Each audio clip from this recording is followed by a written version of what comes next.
Halo, selamat malam, selamat bergabung kembali lagi dengan saya Fatia Ventoviartono. Kali ini saya akan membahas ISO yang khususnya ISO 31000 tentang manajemen risiko.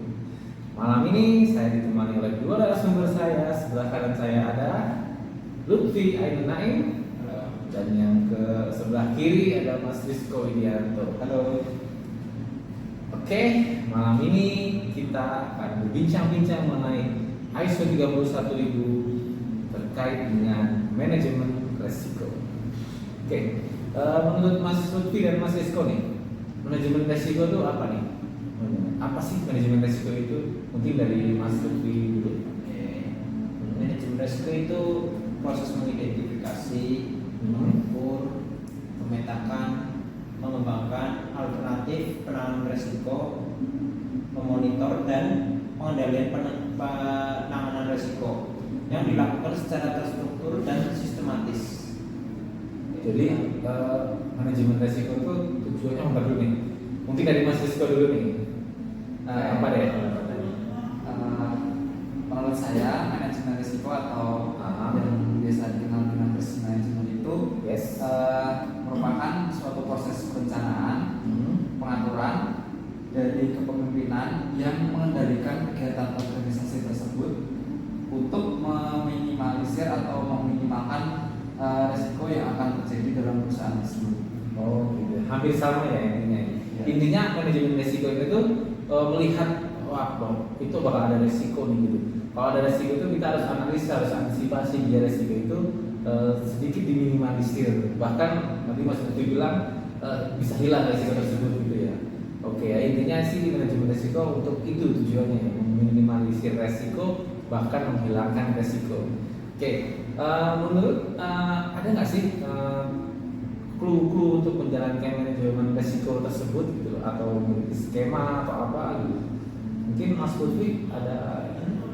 Kalau berdasarkan ISO 31000 itu ada 3 elemen dasar ya dalam penerapan manajemen risiko. Apa aja tuh Mas? Yang pertama itu prinsip. Ya. Prinsip, Lalu, oke. Yang kedua ada kerangka kerja. Ketiga proses. Dalam ketiga elemen ya yang Mas Lutfi sebut. Ketiga elemen tersebut itu saling ketergantungan atau ada salah satu yang dipengaruhi dari elemen lainnya gitu Mas?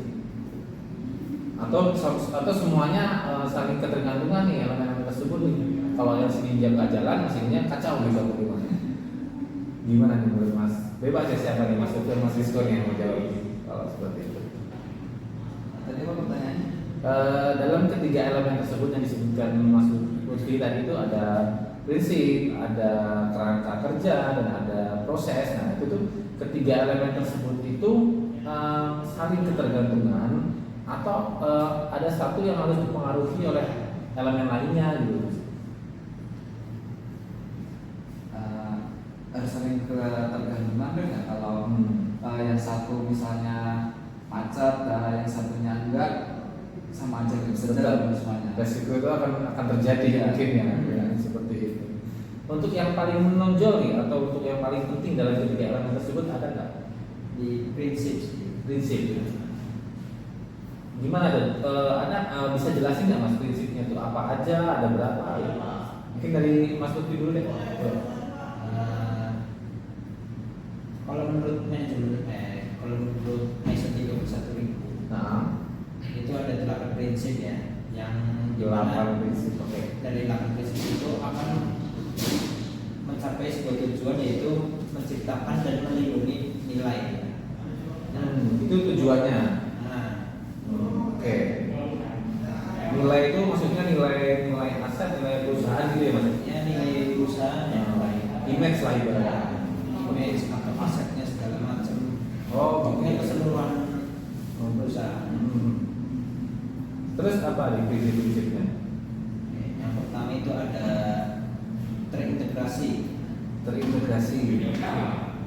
Maksudnya itu manajemen risiko itu bagian integral dari semua aktivitas organisasi. Jadi bukan berdiri sendiri, melainkan semua unit atau kalau misalnya bicara di perusahaan kan departemennya. Nah, setiap departemen itu harus memiliki manajemen resiko sendiri. Oh gitu. Berarti dalam sebuah organisasi atau perusahaan masing-masing divisi atau departemen itu memiliki manajemen risiko sendiri-sendiri. Intinya semua aktivitas di perusahaan atau organisasi tersebut harus ada terintegrasi dengan manajemen risiko ini. Oke. Kalau apa namanya? Misalnya nih bagian produksi gitu ya. Terus di situ ada manajemen risiko khusus untuk produksi gitu Mas. Ya. Ya. Oh gitu. Berarti semua pokoknya kegiatan di perusahaan itu pasti ada manajemen risikonya. Mungkin ada satu divisi manajemen risiko di situ untuk menyebar ke bawahnya gitu ya Mas. Oke. Terus apa lagi Mas divisinya? Yang kedua itu ada terstruktur dan komprehensif. Maksudnya itu ketika ingin menerapkan manajemen risiko, kita tuh harus terstruktur dalam artian harus melakukan perencanaan terlebih dahulu, terus membuat rencana implementasinya bagaimana, terus penerapannya di lapangan seperti apa, lalu yang terakhir itu evaluasi ya. Evaluasi harus benar-benar tertata dan itu harus dilakukan secara konsisten ya. Yes, konsisten secara komprehensif ya, konsisten untuk agar resiko tersebut diminimalisir bahkan dihilangkan. Terminalisir. Terus apa lagi Mas? Lalu yang ketiga itu ada disesuaikan. Disesuaikan gimana? Maksud disesuaikan itu dalam penerapan manajemen risiko itu harus disesuaikan sesuai dengan kondisi internal ataupun eksternal organisasi tersebut. Jadi tidak bisa disamaratakan dengan organisasi yang lain. Berarti intinya itu tidak bisa dijadikan patokan untuk semuanya gitu, karena masing-masing perusahaan atau organisasi itu memiliki resiko masing-masing ya, di bagian pangan, otomotif, metal gitu beda-beda berarti. Oke, berarti sesuai dengan apa sih resiko di perusahaan ini? Bahkan satu sektor perusahaan pun belum tentu sama resiko. Gitu. Berarti masing-masing sektor itu memiliki resiko masing-masing dengan manajemen masing-masing. Oke. Terus tadi ada 3 ya Mas? Ya. Keempat apa nih? Inklusif. Oke. Apa itu melibatkan pemangku kepentingan ya untuk ya sharing lah agar resiko tersebut dalam penerapan manajemen risiko tersebut benar-benar apa ya? Coba jelaskan, saya susah menjelaskan. Apa nih Mas Rizky? Inklusif ya itu Mas Rizky mungkin lupa nih. Inklusif mana ya? Pelibatan yang sesuai dengan tepat waktu dari pemangku kepentingan, memungkinkan pengetahuan atau persepsi itu bisa dipertimbangkan. Maksudnya inklusif itu sumber daya manusianya tersebut sadar akan manajemen risiko tersebut terinformasi atau tidak. Oh gitu. Berarti ini manajemen risiko pihak dari manajemen risiko tersebut itu membutuhkan lingkup ini ya, lingkup misalnya ada risiko di bagian produksi nih. Berarti seluruh produksi atau SDM produksi itu harus terlibat ya, dalam manajemen tersebut ya. Jadi kita saling memberikan informasi apa sih kendalanya gitu ya. Gitu. Oke, tadi kita 4 ya. Yang kelima coba jangan Mas Lutfi aja nih. Mungkin Mas Rizko nih punya pemikiran lain nih. Tadi ada baru 4 nih. Ada lagi ya Mas Rizko? Ya, ada lagi untuk menyambung dari 4 prinsip yang sudah dijelaskan Mas Lutfi tadi. Yes. Untuk prinsip selanjutnya itu ada yang namanya dinamis. Dinamis, oke. Apa tuh Mas maksudnya dinamis? Dinamis itu maksudnya resiko dapat muncul, berubah dan hilang seiring perubahan konteks eksternal dan internal organisasi. Atau arti singkatnya itu mana ya? perusahaan tersebut bisa memastikan bahwa tenaga kerja siap untuk menghadapi perubahan dan mengadaptasi perubahan yang akan terjadi bisa dilaksanakan secara efektif. Gitu. Berarti dynamics itu maksudnya gini mungkin ya Mas. Ada sebuah risiko dalam suatu perusahaan atau kita kerucutkan lagi di suatu departemen itu tuh bisa dinamis, bisa muncul, tadi bilang Mas Rizko bilang muncul, berubah, bahkan hilang gitu.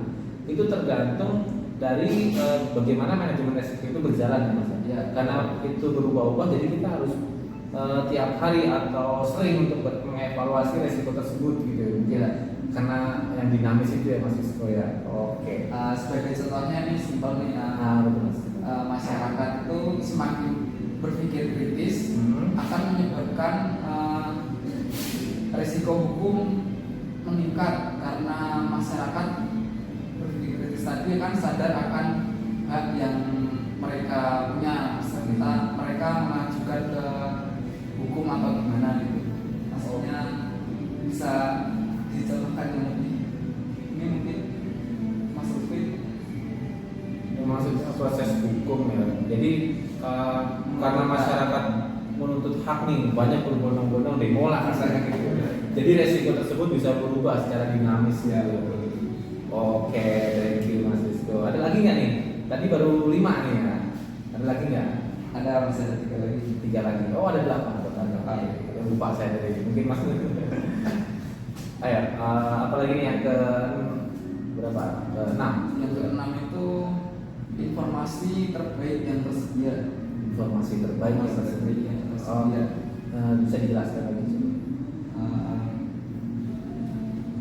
Masukan manajemen risiko didasarkan atas informasi dan manajemen risiko secara implisit memperhitungkan ketidakpastian yang berkaitan dengan informasi dan harapan tersebut, di mana informasi itu harus jelas, tepat waktu dan tersedia bagi kepentingan yang relevan.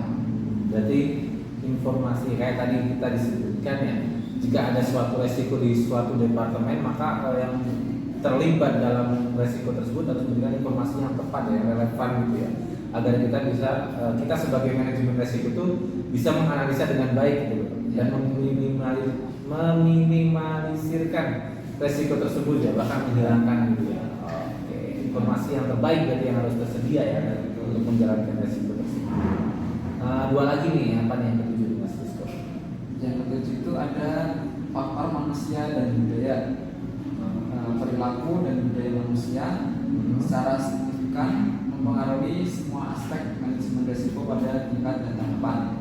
Oke, berarti manusia dan budaya itu sangat mempengaruhi ya Mas? Ya, maksudnya itu manusianya harus bisa profesional dalam menjalankan manajemen risiko, dan budaya sendiri itu diartikan sebagai sesuatu yang berkaitan dengan akal budi manusia. Jadi kalau sumber daya tersebut mempunyai budaya yang baik, yang positif, otomatis manajemen risiko akan berjalan dengan baik dan tujuan yang dicapai bisa terlaksana. Berarti memang benar-benar mempengaruhi ya, Ya. Manusia itu sendiri. Nah, itu yang ketujuh ya. Oke, sekarang yang terakhir nih yang ke-8. Yang terakhir itu perbaikan secara berkelanjutan. Manajemen risiko diperbaiki secara berkelanjutan melalui pelajaran dan pengalaman. Intinya itu dalam menjalankan manajemen risiko itu harus bisa melakukan improve atau perbaikan secara terus menerus. Seperti ada suatu pepatah mengatakan, hari ini harus lebih baik daripada hari kemarin. Oke, luar biasa Mas Rizko ini. Hari ini harus lebih baik dari hari kemarin. Itu bisa dilakukan mungkin ya, kalau di perusahaan kan ada katanya 3 bulan sekali, atau 1 semester itu 6 bulan sekali, atau bahkan setahun sekali. Berarti itu harus ada perbaikan ya, per kuartal atau per semester gitu ya. Perbaikan berkelanjutan secara terus menerus. Karena balik lagi yang prinsip dinamis itu, bahwa resiko itu dapat berubah dan hilang seketika. Iya, yes. Oke, luar biasa. Itu udah 8 ya. Oke, itu adalah prinsipnya gitu ya. Prinsip manajemen resiko. Mas, tolong kita minum dulu biar lebih santai. Terima kasih. Boleh diminum ya? Boleh ya. Minum dulu ya. Oke. Biar lebih santai, lebih relax lagi, kita minum dulu ya.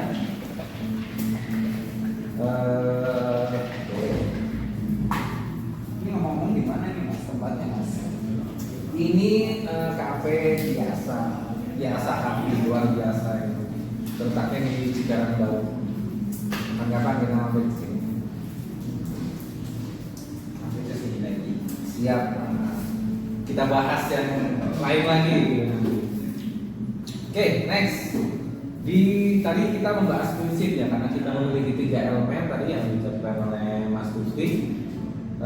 Prinsip, kerangka kerja, dan proses.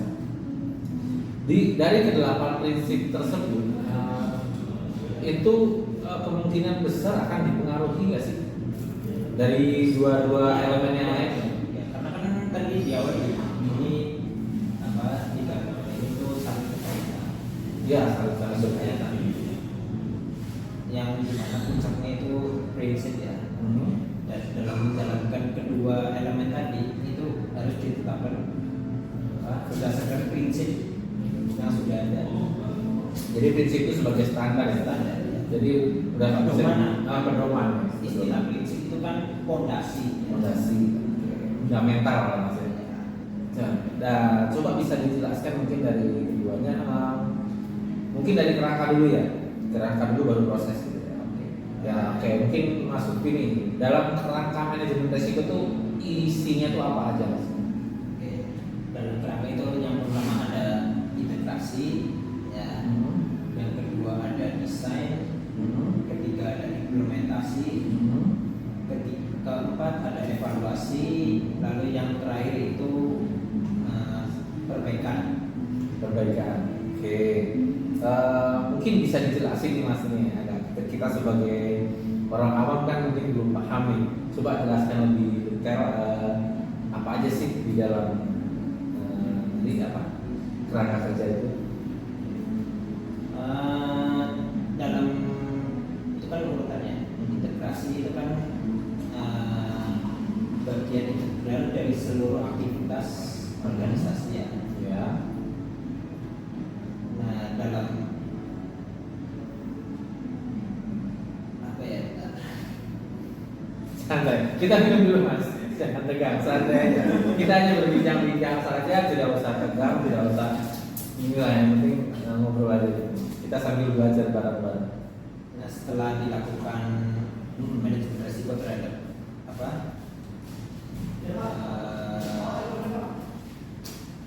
menetapkan manajemen risiko terhadap seluruh aktivitas organisasi. Nah, setelah itu dilanjutkan desainnya ini mau bagaimana? Desain gimana nih kita agar resiko itu bisa hilang gitu. Oke. Lalu yang berikutnya itu ada implementasi, penerapannya. Next. Nah, setelah itu ada evaluasi ya, maksudnya evaluasi ini setelah kan tadi implementasi ya, pasti ada evaluasi. Sukses nggak nih kira-kira nih Ya, kita jalankan gitu? ada masalah nggak nih? Kendalanya apa nih? Nah, setelah ditemukan ya, setelah ditemukan dianalisis segala macam, Ya. lanjut ke perbaikan. Oke, setelah dievaluasi mungkin ada kendala sedikit, baru kita melakukan perbaikan gitu. Oke. Terus terus menerus seperti itu. Itu udah jadi circle ya. Circle. Jadi terus menerus akan dilakukan. Oke. Mungkin ini ya dalam framework atau kerangka kerja ini ada apa aja sih Mas? Maksudnya kan tadi kan udah sebagai desain, implementasi, evaluasi, perbaikan itu sebagai circle-nya. Mungkin bisa dijelasin nggak sih ngapain aja gitu? Oh, oke. Tujuannya itu adalah kepemimpinan dan komitmen ya. Nah, dalam kepemimpinan dan komitmen tuh ngapain aja? Yang pertama itu ya menyesuaikan dan mengimplementasikan semua komponen kerangka kerjanya. Nah, yang tadi dijelaskan tadi. Oke, kerangka kerja tadi. Oke, berarti harus seorang pemimpin harus menyesuaikan dan mengimplementasikan ya. Harus benar-benar baik, harus apa ya namanya, memastikan bahwa itu baik, berjalan dengan baik. Oke. Terus apa lagi Mas? Lalu yang kedua itu menerbitkan atau membuat kebijakan yang menerapkan pendekatan rencana atau arah manajemen risiko tersebut. Jadi semacam ini ya Mas, working instruction gitu. Ya. Dibikin ini membuat kebijakan, mungkin bisa tertulis atau lisan. Kalau lisan mungkin kalau untuk di perusahaan itu tidak bisa. Tidak bisa ya. Harus tertulis ya sebagai SOP ya di sebuah perusahaan untuk memanage resiko yang terjadi. Oke, mungkin coba deh dari Mas Sisko nih, dari Mas Lutfi terus dicapai. Dulu Mas, kita santai aja Mas. Coba Mas Sisko, apa sih dalam kepemimpinan dan komitmen yang harus dijalankan sebuah organisasi itu harus ngapain aja? Oke, menyambung ya. Menyambung dari Mas Sisko. Kepemimpinan itu harus bisa memastikan sumber daya yang diperlukan dialokasikan untuk pengelolaan risiko tersebut. Jadi intinya maksudnya itu pemimpin mencari sumber daya manusia yang diperlukan dalam manajemen risiko itu memerlukan dalam bidang apa untuk menangani kasus tersebut, yang bertujuan untuk mengelola risiko-risiko yang akan terjadi atau yang mungkin akan dihadapi oleh perusahaan atau organisasi tersebut. Oke, paham. Mungkin ini bahasa enak itu pemimpin itu harus memilih SDM yang jago nih dalam suatu resiko tersebut. Misalnya di resiko dalam produksi ya, pemimpin harus memilih yang berkompeten nih dalam produksi tersebut ya Mas. Harus sesuai gitu. Oke, siap. Terus ada lagi nih, Mas. Kemudian ada menetapkan kewenangan, tanggung jawab dan akuntabilitas pada tingkat yang diperlukan dalam organisasi. Artinya misalnya di dalam sebuah perusahaan itu ada direktur yang meminta kepada manajernya untuk memilih satu orang dengan memberikan kewenangan kepada manajemen yang ditunjuk untuk mengelola Resiko tersebut. Oke, berarti masing-masing departemen itu punya leader untuk memanajemen resiko tersebut. Oke, ada lagi nggak mungkin dalam kepemimpinan dan komitmen cara ya. Nah, cara tersebut itu akan membantu organisasi untuk menyelaraskan manajemen risiko dengan sasaran strategi dan budaya. Lalu ada lagi mengenali dan menangani semua kewajiban termasuk komitmen sukarela. Komitmen sukarela itu berarti kesadaran masing-masing manusia. Oke. Terus apa lagi? Ada lagi menetapkan besaran dan jenis risiko yang dapat atau tidak diambil untuk memandu pengembangan kriteria risiko, memastikan komunikasinya kepada organisasi dan pemangku kepentingan. Berarti ada standarnya besaran dan jenis resiko tersebut ya. Jadi ini resikonya besarannya kayaknya tinggi nih, berarti harus orang benar-benar memilih SDM atau pemangku kepentingan itu harus ikut semua dalam lingkup semua gitu Mas. Ya. Oke. Terus apa lagi Mas untuk membantu organisasi ini biar resikonya tuh dapat diatasi gitu. Ada lagi nggak? Mungkin dari Mas Rizko? Mungkin ada sarana dan prasarana yang mendukung kali ya untuk mengaplikasikan manajemen risiko dalam perusahaan tersebut. Oke, sarana dan prasarana. Contohnya apa? Contohnya ya itu tadi di awal tadi ada SOP, terus ada way of introduction, terus ada mungkin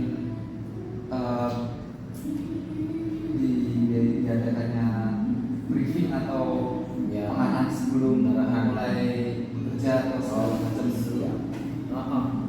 Terus ada nggak sih yang sebuah sistem itu yang mendorong dalam organisasi? Kan tadi kan Mas Lutfi kan bilangnya kan menangani mengenali dan menangani semua kewajiban termasuk komitmen sukarela kan dari SDM-nya nih.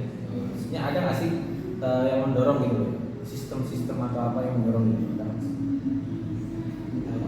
Maksudnya Mendorong untuk berjalannya manajemen resiko ini gitu, memiliki sistem atau apa gitu. dengan cara-cara. Nah ini maksudnya tuh dari cara tersebut, dapat hal ini akan membantu organisasi untuk mendorong pemantauan sistematis terhadap risiko. Jadi maksudnya cara tersebut, cara yang tadi disarankan itu akan membantu atau mempermudah mendorong pemantauan sistematis terhadap risiko.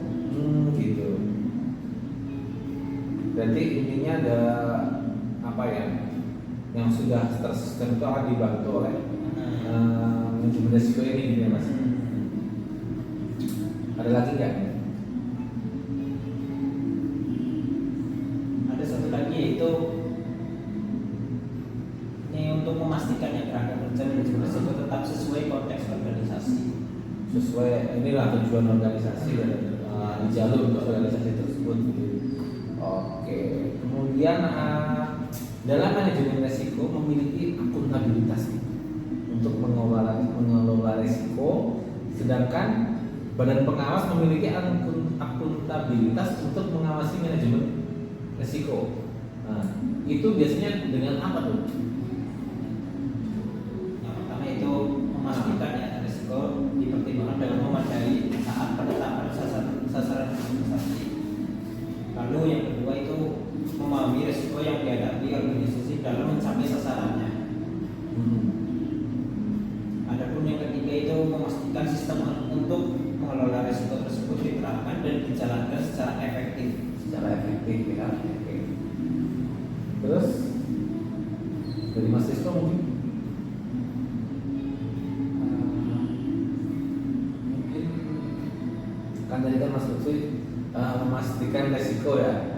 Nah, Dipertimbangkan dengan memadai nih saat penetapan sasaran organisasi nih. ya Mungkin memahami risiko yang dihadapi organisasi dalam mencapai sasaran yang ada di Mas Lutfi seperti itu.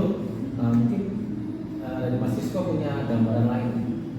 memastikan informasi tentang risiko dan manajemennya dikomunikasikan dengan tepat.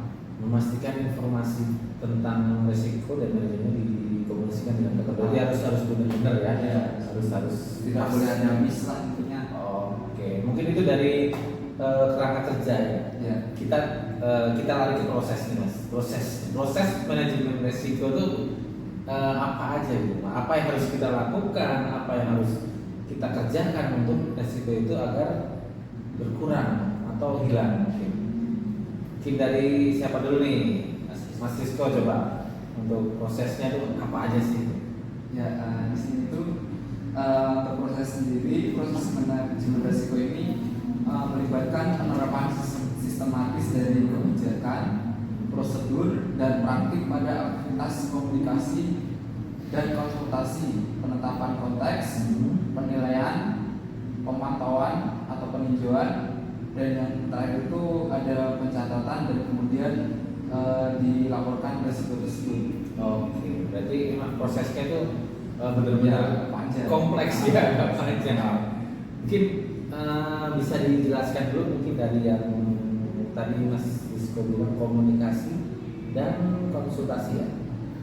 Coba Mas Sisko jelaskan. Komunikasi dan konsultasi ini sebenarnya itu untuk membantu anggota di dalam manajemen risiko untuk memahami risiko dan dasar pengambilan keputusan. Jadi kalau mengambil keputusan tanpa berkomunikasi itu nggak dirasa nggak penting ya, nggak mungkin. Karena kita harus melibatkan semua pemangku kepentingan di manajemen risiko Ya. tersebut ya.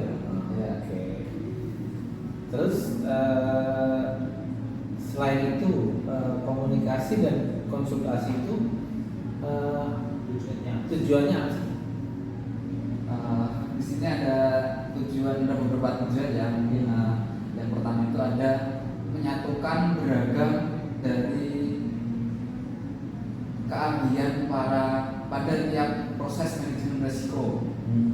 Memastikan berbagai pandangan dipertimbangkan dengan memadai saat menentukan kriteria risiko dan mengevaluasi risiko. Yes. Kemudian yang terakhir itu bisa membangun rasa keterlibatan atau kepemilikan di antara pihak yang terpengaruh oleh manajemen risiko. Berarti sangat-sangat ini ya, apa? Harus bersatu, kita harus semua itu harus tertuju dalam risiko tersebut. Jika manajemen risiko tersebut menemukan sebuah risiko, jadi semua pemangku kepentingan itu harus sama-sama bersama untuk mencapai tujuan atau goal dari menghilangkan risiko tersebut ya. Ya. Oke.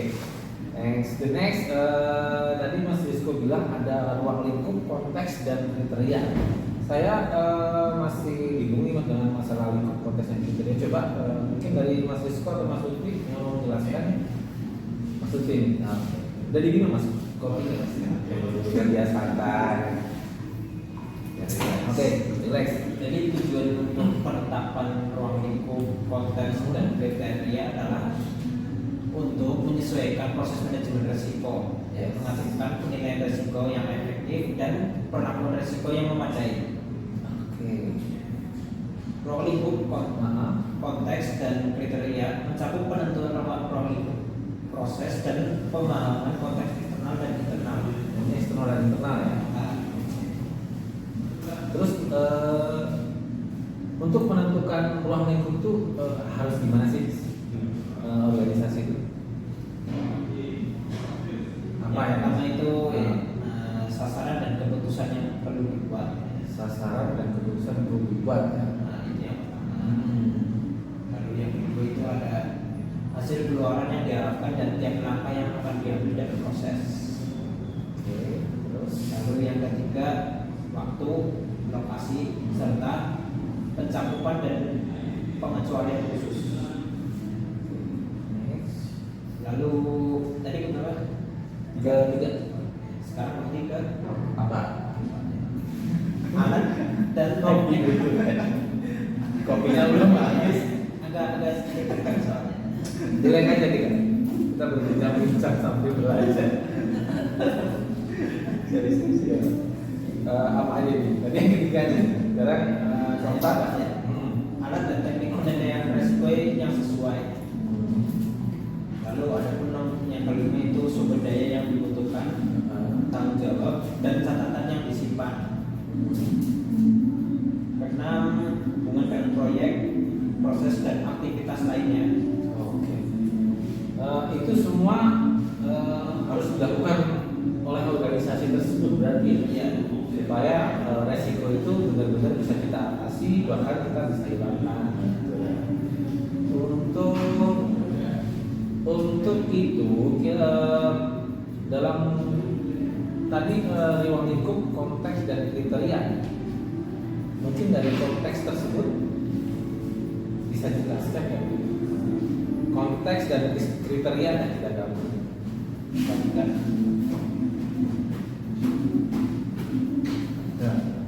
Tadi kan ada konteks eksternal dan internal ya. Yes. Maksudnya itu adalah lingkungan yang dari organisasi untuk menentukan dan mencapai sasarannya. Pemahaman konteks penting karena manajemen risiko dilakukan dalam konteks sasaran dan aktivitas organisasi. Oke. Lalu faktor berisiko dapat menjadi sumber risiko. Ya. Tujuan dan ruang lingkup proses manajemen risiko mungkin berhubungan dengan sasaran organisasi secara keseluruhan. Keseluruhan berarti Mas. Oke. Oke. Ini sebagai dasar atau landasan kita untuk meminimalisir resiko yang terjadi di sebuah perusahaan. Kita benar-benar harus benar kompleks untuk menjalankan tersebut. Jadi semua pemangku kepentingan itu harus terlibat dan menjalankan masing-masing gitu. Masing sesuai dengan apa yang berkompeten gitu, nggak bisa sembarangan orang gitu. Meminimalisir resiko di sebuah organisasi atau perusahaan. Karena kalau resiko itu di apa ya, kita tahu di situ ada resiko, kalau kita didiamkan itu sebagai kesalahan besar karyawan atau anggota dalam organisasi tersebut. Maka yang tadi kita bicarakan bincang-bincang di sini dengan Mas Rizko dan Mas Lutfi itu sangat bermanfaat buat kita semua jika kita membuat perusahaan entah itu kecil atau menengah atau besar, kita sudah punya dasarnya. Oke, thank you banget Mas Lutfi untuk bincangan malam. Thank you banget Mas Rizko. Semoga lancar semua di usahanya masing-masing ya perusahaannya. Terima kasih kopi. Iya, malam ini cuma kopi aja, cemilannya nggak ada.